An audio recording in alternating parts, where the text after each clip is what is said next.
Hello everyone, good morning. আজকে শনিবার, আজকে মেয়ের স্কুল ছুটি। আমি তোমাদের সাথে শনিবারের সকালের ছোট্ট একটা মিনি ব্লগ শেয়ার করব।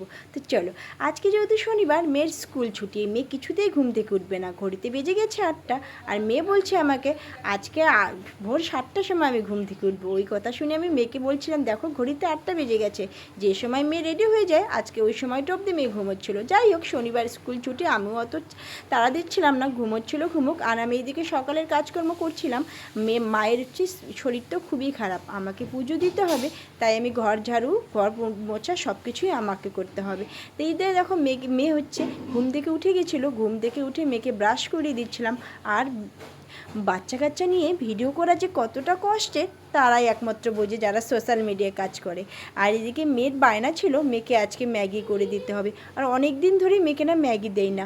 মেয়ে ম্যাগি খেতে ভীষণ পছন্দ করে, কিন্তু স্বাস্থ্যের পক্ষে তো একদম ঠিক না।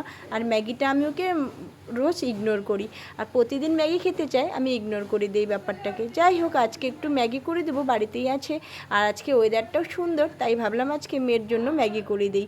মেয়েকে পড়তে বসে এদিকে আমি ম্যাগি বানাচ্ছিলাম, শুধু মেয়ে খাবে তাই মেয়ের জন্যই বানাচ্ছিলাম, আর কেউ খাবে না।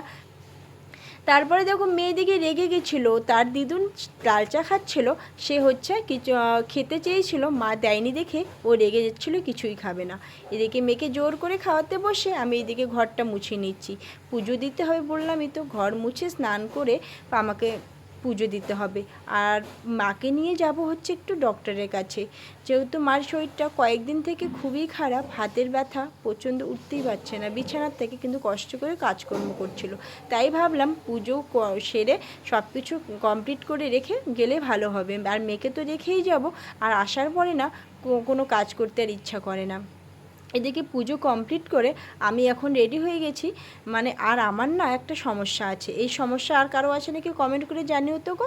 আমার না স্নান করার পর চোখে কাজল না দিলে না চোখ ভীষণ চুলকায়।